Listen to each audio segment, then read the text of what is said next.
las semanas, digo semanas, sí, así pues leyendo la prensa a diario, pues te encuentras con diversidad de artículos en muchos medios de comunicación escritos, ¿no?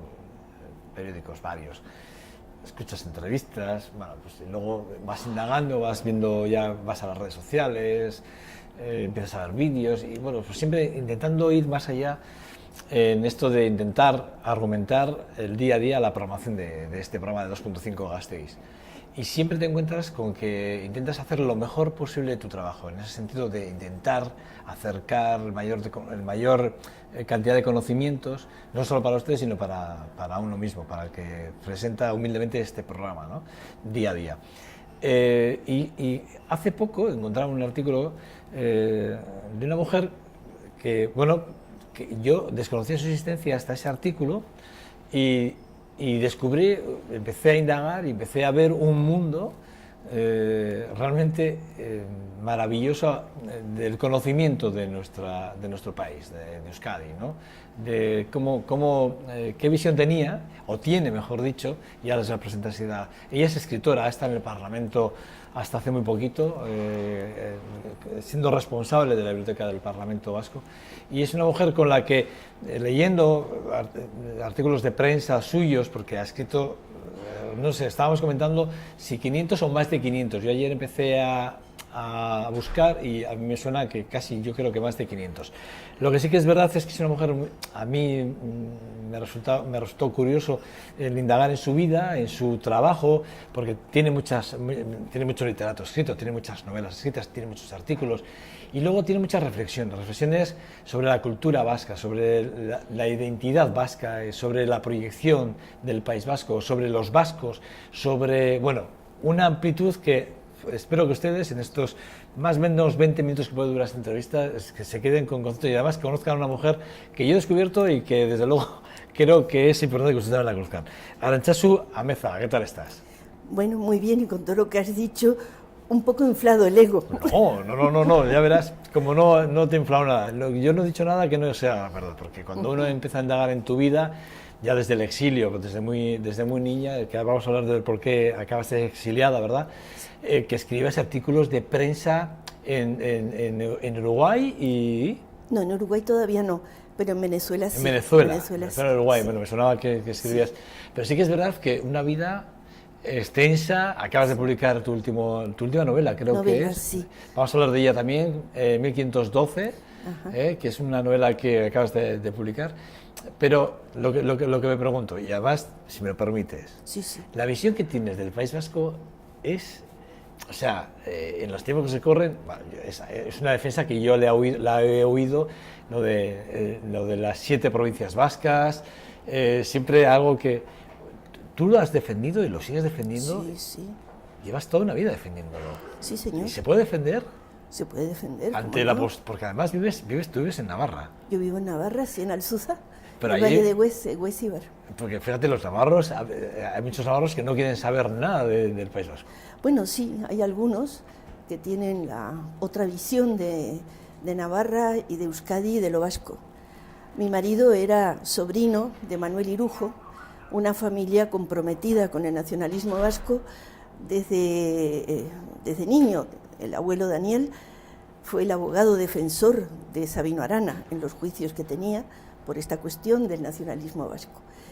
Entonces nos juntamos el hambre y las ganas de comer, puede ser. Bueno. Y mi visión de Euskadi es real, porque somos un pueblo sin Estado, pero somos un pueblo. Tenemos la misma lengua, las mismas costumbres, el mismo folclore. Es muy difícil decir qué bailes pertenecen a Lapurdi o a Zuberoa o a Navarra, o a Vizcaya, o a Álava. Es muy difícil. Luego, como me ha tocado, yo nací en el exilio de mis aitas en 1937, salieron ellos de aquí, yo nací, hicieron un viaje, estaban en Francia, vienen los alemanes, había que correr, y van a América en el 41, en un viaje que dura 15 meses, que lo escribí el Alsina, el nombre del barco.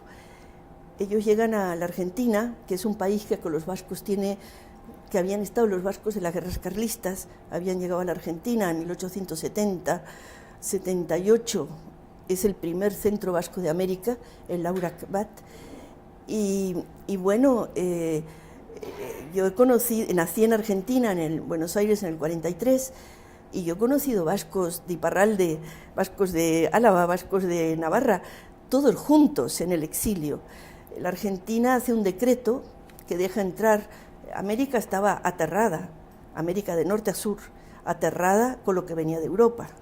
Estamos en plena guerra mundial, no, todavía era una guerra mundial, en el 41 no había entrado Estados Unidos, sino a fin del 41. ¿Qué es lo que había allí?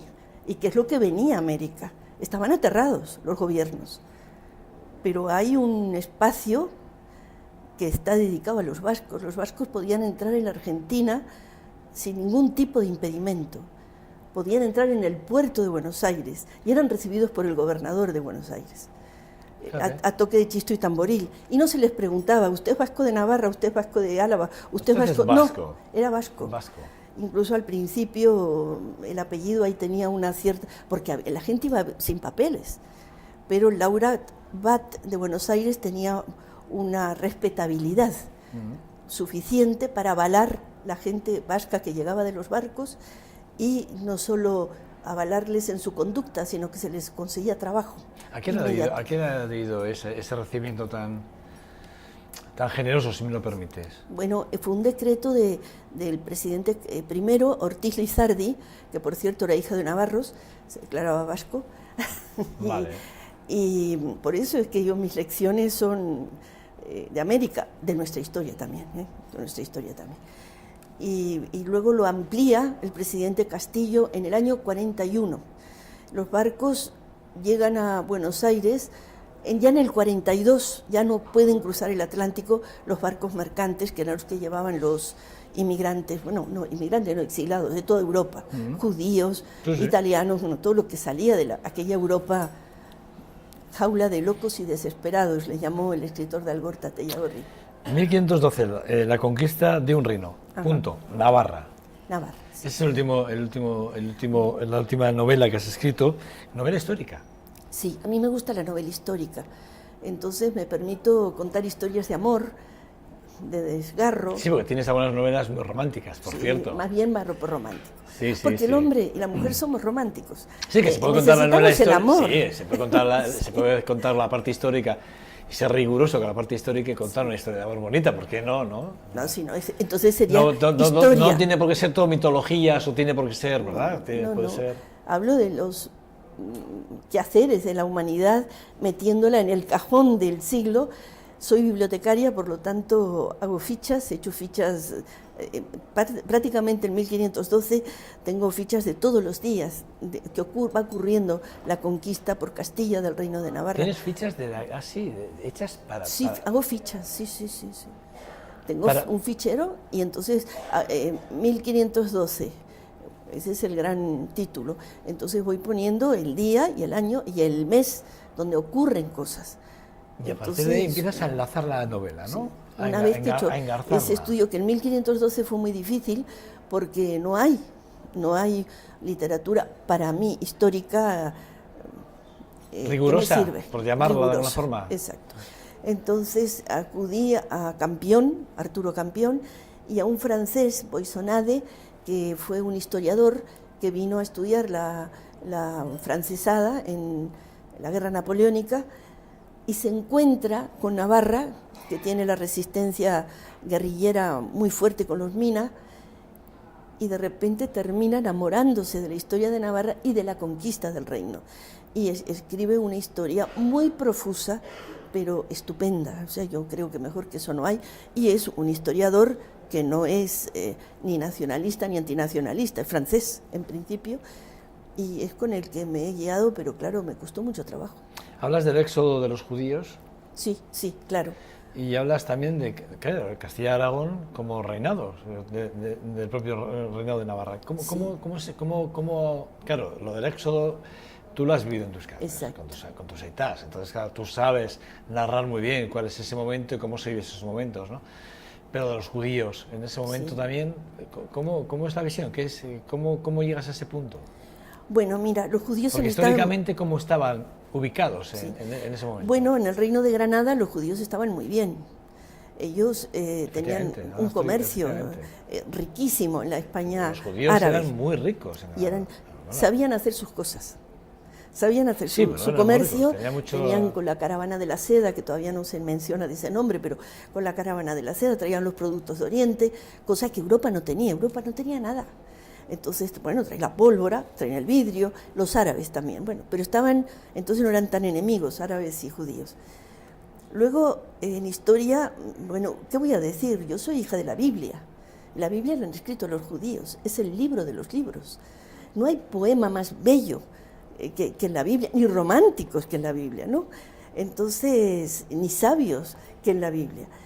Y luego, por otra parte, mis padres en el barco ese que te cuento que son 15 meses navegando en campos de concentración, no valiendo nada para nadie, había un grupo judío y mis padres contaban de este grupo con amor y con respeto. En América, luego en Venezuela, tenían los judíos una colonia importante, muy respetada, con su sinagoga, a la que fui, algunos actos. Entonces, yo por los judíos mantengo una relación de respeto, y poéticamente, es que yo sin leerme los salmos de David no estoy una semana. Tú, Arantzazu, que fíjate tú, igual saliéndome un poco, si me lo permites, de lo que puede ser la entrevista, ¿cómo ves el actual momento de la relación palestino-israelí ahora mismo? ¿Cómo lo ves? Ya que te metes en esta, permíteme que te pregunte. Sé que tienes una visión también muy peculiar de Sudamérica, que me gustaría que hablásemos de América del Sur, vale. Que también tienes una visión muy importante, que he leído además no esquivas nada.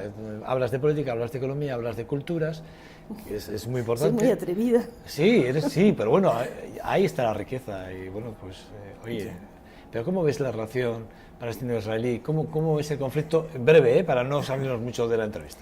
Mira, yo creo que Europa tiene grandes pecados. Europa ha sido colonialista, imperialista. Y España, Italia, Inglaterra, Francia. El pecado de Hitler con los judíos es un pecado europeo también. Entonces eso es un pecado que Europa lo debiera tener muy presente, que no ocurra, no solo con los judíos, sino con nadie, algo semejante a lo que se hizo en los campos de concentración. Los judíos en el 48 obtienen el Estado de Israel. Los vascos del exilio babeaban de envidia de lo que los judíos habían conseguido. Nos veíamos reflejados un poco en el pueblo de Israel. Que luego las cosas se han complicado, que ha venido la guerra. Yo quiero recordar que los que han hecho Israel son hijos de los campos, han sufrido lo que no nos podemos ni imaginar, porque como aquello fue un delirio, yo no les puedo pedir que esa gente se comporte como me puedo comportar yo, ni tú. Pero, ¿puedes justificar las No justifico jamás la guerra, jamás la muerte, jamás los militares para mí sobran, debieran sobrar en una sociedad, pero no soy tan pro-Palestina como lo veo que sois aquí, yo no. Yo tengo otra visión de Israel. Uno de mis grandes sueños es ver un kibutz y ver Israel, el Estado de Israel. Ahora, lo que les está costando a los judíos en su juventud mantener esta guerra es horrible, el precio es horrible. Israel lo va a pagar en su juventud. Ahora, no se les puede pedir que reaccionen como podemos reaccionar los seres humanos que no hemos tenido 2000 años de exilio y los campos de concentración de Auschwitz. Quería preguntarte, porque como veas, bueno, volviendo un poco a tu carrera como escritora, y luego también quiero hablar de la Biblioteca del Parlamento, y el tiempo se nos va, vamos a centrarnos rápidamente. Mira, en el 2001 publicas 25 cartas para una guerra. Sí. Aquí también, pues Andalucía recobra su importancia a través de Córdoba. Bueno, quiero decir que hay que siempre viajas a través de la cultura, de la historia, y da igual la parte española o americana o vasca, pero tocas, por ejemplo, tú decías antes, que del País Vasco creo que has tocado todo lo que se puede tocar y más. Todo.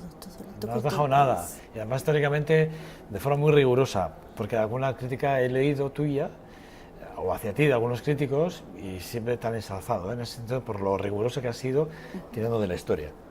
La rebelión contra la guipuzcoana, Sí. Uy, que es una novela... Sí. Uy, me afectó mucho porque, mira, en el siglo XVIII, después de... Sí, pero estamos hablando... Perdieron los vascos en los caladeros de Terranova. Y hubo una crisis económica tan fría como la actual. Entonces se reúnen el conde de Peñaflorida y la gente ilustrada del país y fundan la Compañía Guipuzcoana de Caracas. Al rey le pagan un alquiler al año, lo tenían tranquilo, porque todo barco que venía de las Indias tenía que llegar a Cádiz o a Sevilla. Los vascos llegaban con sus barcos a Pasaya. Sí. Bueno, eso significó un remonte general del país, no solo de Guipúzcoa, sino que se remonte inmediatamente. Se remonta a Navarra, porque empezaron con 3 barcos, pero yo creo que llegaron a 1000. Y los robles del Roncal de Navarra servían para los barcos de los guipuzcoanos. Estaban enloquecidos haciendo barcos, y también Vizcaya y Álava entran en ese gran complejo industrial, ese monopolio sobre el cacao y el azúcar de Venezuela, que era una provincia muy pobre del Imperio Español, tanto que el rey de España le alquiló a unos alemanes, los famosos banqueros Welser, luego lo alquilan a los guipuzcoanos. En el siglo XVIII, Venezuela empieza siendo una provincia que no valía nada y termina siendo una de las pioneras de la independencia americana.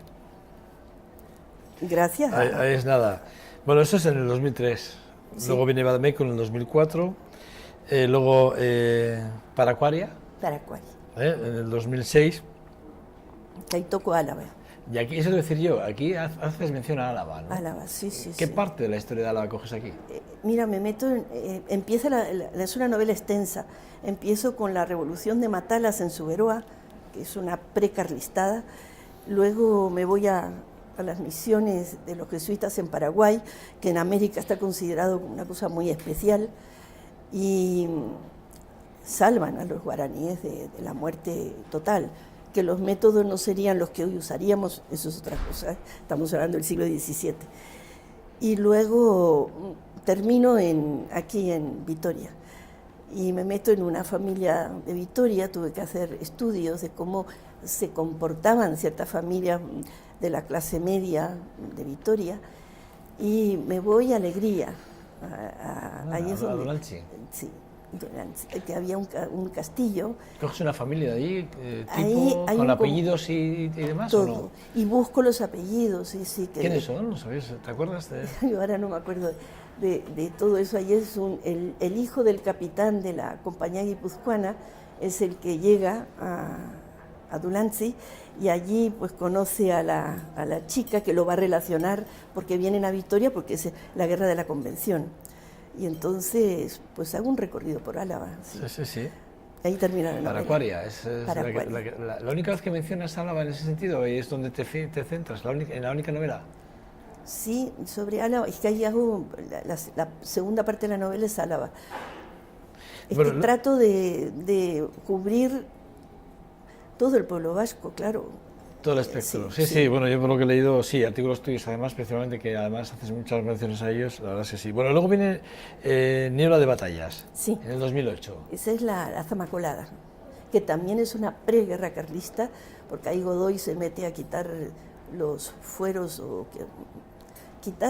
reducir, porque siempre el poder central, los fueros vascos han sido lo siguen siendo, se oye hablar de los conciertos económicos. Está claro, tenemos unos fueros que son nuestros. Exacto, entonces era lo que nos quedaba en nuestra antigua soberanía, porque fuimos, que no se le equivoque la gente, fuimos reino, con Navarra, todos los vascos, que pasó hace 1000 años, pero pasó. Y bueno, pues en Nieblas de batalla me meto desde Venezuela, paso por África, y llego a Bilbao. ¿Cómo llegas a enlazar Pero claro, tienes que documentar una barbaridad, porque claro, estás en unos siglos muy concretos, en una forma de vivir muy concreta, y cuando digo de vivir, estoy hablando de económica, social, políticamente, momentos muy, muy diferentes, países muy diferentes. ¿Cómo enlazas? Claro, y luego todo esto le pones ese toque digamos, romántico a la historia. Mira, es como tener es doble personalidad. Me parece muy complicado, ¿eh? Usted que hay que tener una visión. Primero hago mis fichas, leo, bueno, soy bibliotecaria, entonces claro, eso para mí es fácil. Hago mis fichas y tengo el tiempo histórico en la cabeza. Pero luego salen los personajes, y los personajes, cada uno de ellos, no creas que les puedes mandar. Una vez que nacen dentro de ti, empiezan a ser autónomos. Y hay personajes que no los hubieras puesto y de repente se convierten en principales. Increíble. Sí, pero es un proceso interior. ¿Qué te puedo decir? Me acostaba pensando en ellos y me levanto pensando en ellos hasta el momento que voy al ordenador y descargo esa otra parte de mi personalidad. Es como si fuera, sí, la doble personalidad. El escritor, todo artista, creo que tiene ese momento de la creación, pero la creación no es así libre y ligera, no, está condicionado a un trabajo muy, muy riguroso. Bueno, y luego creo que eso te voy a decir yo, que a la vez que te vas documentando, supongo que el rigor al que te quieres ceñir te obligará a cambiar partes del personaje. Sí. Entiendo que la ficha, pues igual tenía una condición política, tienes que cambiarse en el momento determinado. Supongo que harás fichas por cada personaje, edad, nombre, de dónde viene, con qué familia, porque entiendo que son ficticios los personajes, o algunos son reales. Algunos son reales, algunos me meto con reales. Por ejemplo, en Nieblas, sí, en Nieblas de Matalla me meto dentro de la cabeza de Napoleón. Ah, mira. Sí. O sea, que Napoleón juega un papel importante en la novela. Y de Nelson, porque no me quedo corta. Entonces, no.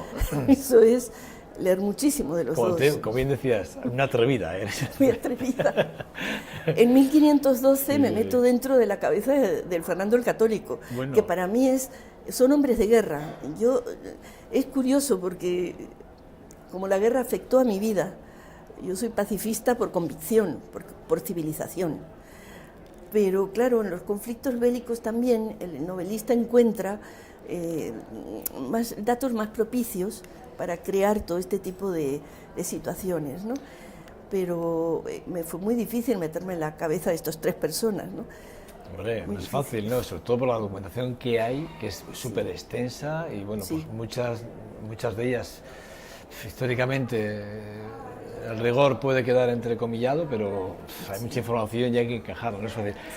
Arantzazu, si yo te pregunto por la biblioteca, primero, ¿cómo llegaste a la biblioteca? Se hemos escuchado que tenemos muy poco tiempo, pero ¿cómo llegas a la biblioteca del Parlamento Vasco? ¿Cómo es ese momento? ¿Cómo decides que ser bibliotecaria en el Parlamento? Bueno, mira, yo estaba mi marido estaba en el PNV, era el que estaba haciendo la recreación o el resurgimiento del PNV en Navarra.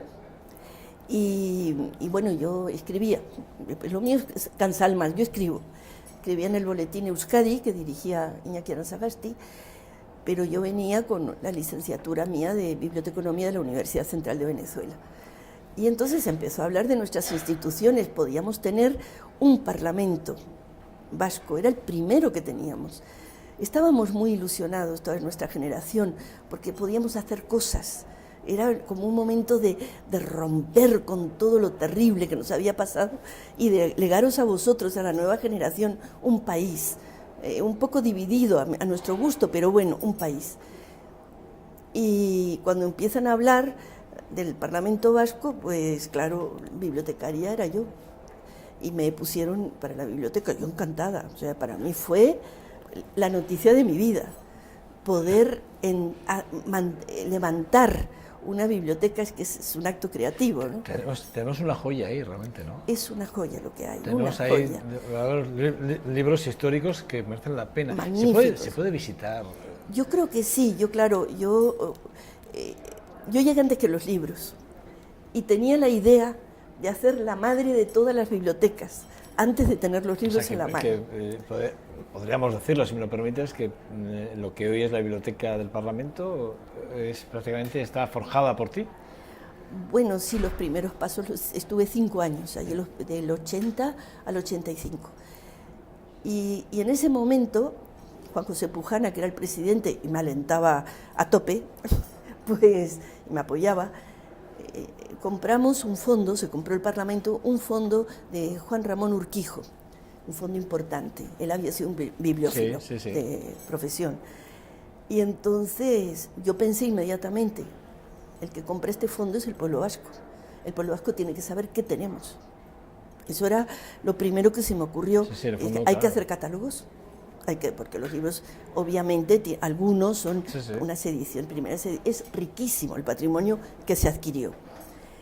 Y yo suelo contar mucho que estos fueron al sótano, creo que siguen el sótano del edificio que acabamos de inaugurar, recién rehecho del antiguo Instituto de Vitoria, y en el suelo me sentaba, yo entonces era mucho más joven, me sentaba en el suelo, iba abriendo las cajas y entonces que no venían en demasiado orden y no traían catálogo, y entonces yo iba distribuyendo en montones las materias.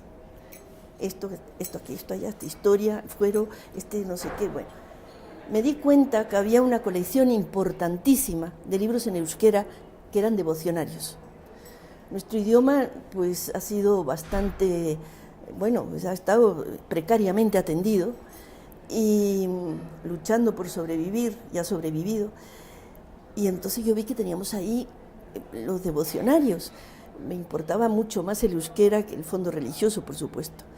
Pero este era el euskera que se estaba hablando, aunque ya estaba el batúa, pero de ahí podemos sacar. Esa era la base. Y eso con el cura hablaba a la gente y la convencía, porque éramos un pueblo pues bastante religioso o muy religioso. Entonces hice yo una catalogación. En los libros del siglo XVIII tienes que respetar una catalogación precisa. Luego ya, apoyándome en Vinson, que fue un gran bibliotecario francés enamorado de lo vasco, y en John Bilbao, que tenía en Reno hecho un catálogo magnífico. Aquí no había eso, de libros de nuestra bibliografía nacional. Pues entonces, apoyándome, fui diciendo, esta edición la tiene el Parlamento, ahí está, esta y esta. O sea, una cronología de las ediciones. Hiciste lo que era el catálogo. El catálogo, vamos, el primer catálogo del Parlamento. Sí, del Parlamento. Los 7 primeros fueron dirigidos por mí. Tuve la ayuda en la mesa del Parlamento me dio en un momento dado 15 personas. Luego tuve la ayuda de 2 fijos en la biblioteca, que eran Miquel María Escurrena y Chiar Berraondo, que eran magníficos en su tarea. Y bueno, pues ahí fuimos haciendo. Pero yo quería un catálogo, no un catálogo de fichas bibliográficas, no. Hice una línea de tiempo. Maravilloso. Bueno, lo pasé muy bien. No tenemos mucho más tiempo, ando muy mal de tiempo, pero como te tengo fichada, Antxasu, y si me lo permites, ahora fuera de cámaras hablamos, pero igual te ficho para una cosita más, Bueno, ya vamos hablando. Pero vamos a hablar de la última novela, que es lo que yo creo que es importante remarcar, que es 1512, la conquista de un reino, punto, y lo remarco Navarra, porque es muy importante ese punto, porque luego viene Navarra, que es esa parte histórica de un reinado y que forma parte de un país, que es, yo lo definiría así por como tú defines a este país con esas 7 provincias. Mira, fuimos un reino. En Orriaga, la batalla en que vencimos, la única vez que hemos vencido cuando hemos estado juntos, a Carlomagno, el gran emperador de Europa, que no tenía otra humillación guerrera que la de Orriaga, pues hicimos el reino primero de Pamplona, luego de Navarra, donde estábamos todos los pueblos vascos. Bueno, con el devenir del tiempo, Navarra era un reino que no tenía milicias, Navarra era un reino que no era expansivo, no era conquistador. Entonces, claro, a Navarra le caen encima los 2 grandes reinos o estados, que va a ser luego Francia por un lado y el Reino de España por otro, cuando se unen Castilla y Aragón. Después de la caída del Reino de Granada, estaba claro que Navarra tenía que caer. Isabel, me has dicho antes, ya para despedir el programa, esta entrevista, que estás ya a punto de publicar tu libro. Sí. ¿Para sí. cuándo? En primavera sale otro ¿En libro. primavera? Sí, y me voy del siglo XVI, me voy al siglo XX, y es un libro que fue muy especial para mí. Habla de bibliotecas, habla de bibliotecarios, pero hablo del Endacari Aguirre y del periplo que él hace cuando viene lo de Dunkerque, que los alemanes Sí, ya entran, sí, sí. realmente invaden Francia, Holanda y Bélgica y tal. Él se escapa y se disfraza. No nos cuentes todo, ¿eh? No me lo desveles todo porque quiero que vengas a contarlo. O sea, Pero, quiero cuando presentes el libro, quiero que hagas la presentación en Vitoria con nosotros. Entonces, mi bibliotecaria, cuando toca una pluma, que le han dado un bolígrafo, que le han dado mi bibliotecaria, se traslada. Vuelve al 41, porque ya está viviendo en el 2006. A través de la pluma le evocan recuerdos que le llevan a un punto es la determinado. que firmó el primer estatuto de Guernica. Bueno, no. Por cierto, el premio Sabino Arana, que has recibido hace poco a Gatucha, supongo que ese te habrá, vamos, después de la relación de tu marido a través del bufete de abogados y demás con Sabino y las defensas jurídicas de los derechos y tal, supongo que te habrá, bueno... Fue maravilloso para mí. Cuando me llamó Atucha para decirme que tenía el premio, es que no le podía contestar porque lloré de alegría. Ha sido muy importante que sea Sabino Arana. Sí, por eso te lo he dicho. La historia porque a mí me parecía, yo cuando lo leí ayer, leí el artículo, yo pensé, Arantzazu tiene que estar en ese momento, tiene que ser tremendo, porque claro, después de lo que ya había leído de la relación de tu marido, la verdad, de tu familia con la familia de Sabino, pues hombre, yo creo que ahí es un momento importante. Fue importante cuando me dijeron, tienes que hablar 5 minutos. 5 minutos para hablar. En 5 minutos no puedo, es imposible. Y cuando fui al podio, allá no quería llevar nada escrito, dije, voy a hablar un poco sobre un esquema mental, pero lo que me salga del corazón, porque yo estoy aquí muy contenta. Pero ver todo aquel teatro Arriaga, ¿no?, así enfrente mío, me impuso un poco. Y ya bueno, hablé lo que me salió pues de mi vida, que no tiene trascendencia porque sea mi vida, es que es la vida de muchos del pueblo vasco. En el año 37 se habla de 150.000 a 250.000 personas que salen de Euskadi, hombres, mujeres y niños. Es una emigración que América nota como de familiar. Entonces vamos a hablar fuera de cámaras, porque te va a fichar. Yo te vamos a fichar para que por lo menos, no sé si cada 15 días vengas y hablemos de una etapa de la historia del País Vasco y lo hacemos de tu mano, porque me parece súper interesante. Pero ahora vamos a hablarlo, ¿te parece? Vale, tranquilo. No, es que no me da más tiempo, porque tengo más invitados y tenemos... Pero de verdad que me tiraría horas, y creo que lo comparte todo el equipo de 2.5 Gases, compartiríamos horas contigo, ¿eh? La verdad es que es un placer escucharte. Bueno, gracias. Vamos a recordar 1512, ¿eh? Vale, la conquista de un reino. Están online. De Navarra. Se puede bajar, está en un PDF. ¿Se puede bajar gratis? Sí, ya está. ¿Gratuito? Y creo que, tanto que gratuito, pues mira, no lo sé si es 4 euros o una cosa así. Bueno, porque es la editorial que... Me has dejado un poco... Vale. Si se dirigen a mí directamente, lo tienen gratuito. Pero por 4 euros merece la pena, ¿eh? Merece la pena. Sí. Dicho esto, agradecido, de verdad, porque sé que has venido desde Navarra, desde Pamplona para aquí, para ofrecernos mi segunda casa. No, pero es una pasada, es una verdad... Yo te lo agradezco personalmente, ¿eh? Y el equipo de este programa también. Arantzazu, gracias, muchísimas gracias, de verdad. Que vaya todo muy bien, ¿vale? Que vendamos muchos libros, sobre todo porque mucha parte de la historia del País Vasco la cuentas de forma maravillosa, y además por recorridos muy diversos, sudamericanos, africanos y demás, y nos evoca siempre al mismo punto, que es al final la identidad de un pueblo a través del mundo, de las fronteras estas de las que no existen y que realmente tenemos que ser más conscientes de todos. Pero bueno, creo que vamos a hablar de la política que tú y yo ya no sepamos. Exacto. Es que ricasco, ¿vale? Bueno, es que ricasco, Suri. Vale, vamos a seguir adelante, y nada, va a ser en 2 segundos, y lo vamos a hacer de la mano de Iván del Caz. Ahora, nada, vamos a hablar del bien común, en 2 segundos, hasta ahora.